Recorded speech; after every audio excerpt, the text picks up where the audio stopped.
बिस्मिल्लाहिर्रहमानिर्रहीम। सबसे पहले तो मुझे बड़ी हैरानगी की बात है कि आज सिक्योरिटी 3 गुना ज़्यादा बढ़ाई गई उनको जब अदालत में लाया गया। और सबसे बड़ी अफसोस की बात यह है कि उनकी हथकड़ी नहीं खुलवाई गई आज। जैसे कि आपने देखा कि उनको उसी तरीके से कपड़ा डाल के हथकड़ी लगा के, और जब मेरे से भी मुलाकात करवाई गई तो उनको हथकड़ी में ही करवाई गई है। मुझे नहीं समझ आई कि हमने 2-3 दफ़ा जज साहब से रिक्वेस्ट की कि आप ये हैंडकफ जो है इसको ओपन करें, लेकिन जो हमारी इस्तदा थी वो मुस्तरद कर दी गई। और दूसरी बात ये है कि उनको अभी मिलने का ही फैमिली से टाइम नहीं दिया गया। जितनी देर भी आर्ग्यूमेंट्स होते रहे हैं उतनी देर ही मेरी उनसे मुलाकात हुई है। और ऑर्डर जो है, जो जज साहब ने ऑर्डर देना है, मुझे नहीं पता कि वो रिमांड है या जुडिशल है या क्या फाइंडिंग्स हैं इन्वेस्टिगेशन की। तो उनको SHO साहब जो हैं वो वापस ले गए। मैं आज बहुत दुख के साथ कह रही हूँ कि जिस तरह का मनाजिर आज मैंने देखा है, ये ऐसा नहीं होना चाहिए। फैमिली को वक्त देना चाहिए, टाइम दिया जाए कि उनसे मुलाकात की जाए। और हम जिस मुश्किल में मैं हूँ इस वक्त, मेरे से तो उनका राब्ता ही नहीं हो रहा, ना मेरे से मुलाकात हो रही है, रिमांड मांगा जा रहा है। इनकी फाइंडिंग्स मुझे पता नहीं है कि IO साहब क्या लिख रहे हैं। सिर्फ इतना पता है कि 50 लाख रुपए की रिश्वत का केस है जिसके ऊपर वो आते हैं, बहसते हैं और चीज़ें ख़त्म हो जाती हैं। मैं यही कहूँगी और मेरी अपील है चीफ जस्टिस ऑफ पाकिस्तान से कि जी इस केस को आप सुनिए, क्योंकि फवाद साहब एक सुप्रीम कोर्ट के लॉयर हैं और एक एक्स फेडरल मिनिस्टर हैं। ये इस तरह का रवैया बिल्कुल नामुनासिब है जिस तरीके से उनको लाया जाता है।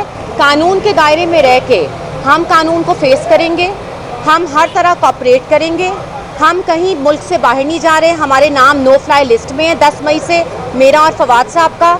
हमने इस मुल्क को छोड़ के कहाँ जाना है? ये फ़ौज भी हमारी है, ये मुल्क भी मेरा है और ये सियासतदान और ये पॉलिटिकल पार्टीज़ भी मेरी हैं। तो हमारी किसी भी तरीके से जंग नहीं है।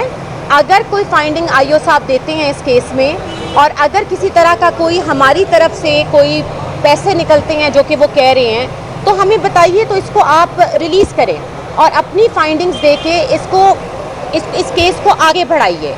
टाइम डिले टैक्टिक्स ना करें इसके साथ, जो आपको पता है कि एक हमारी पुलिस का रवैया है। और हमने कॉन्टेम्प्ट ऑफ कोर्ट भी अभी फाइल की है। उनके हैंडकफ नहीं खोले, उनको दहशत गर्दों की तरह लाया गया है और जिस तरीके से आप सब ने देखा है। मैं उम्मीद करती हूँ कि हमें इन अदलिया से इंसाफ मिलेगा।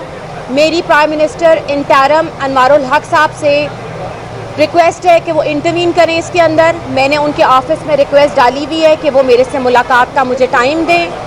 जिस तरीके से उनको ले जाया गया मेरी बच्चियों के सामने, वो बहुत नामुनासिब बात है। और लेट्स सी कि अभी तक तो मेरे से किसी ने रब्ता नहीं किया है, लेकिन इंटरिम गवर्नमेंट से मेरी ये रिक्वेस्ट है कि इस चीज़ को देखिए और मुझे मुलाकात का टाइम दीजिए। Thank you.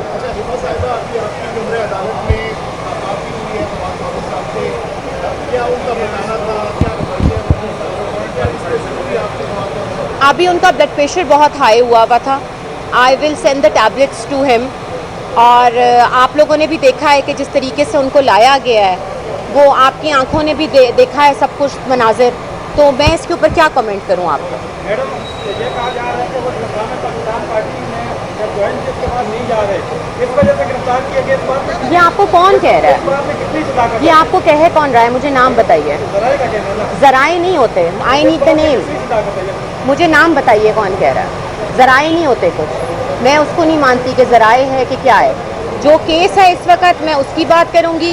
बाकी जो भी फवाद साहब का जिस पार्टी में जाने का फ़ैसला होगा वो खुद इसको डिसाइड करेंगे।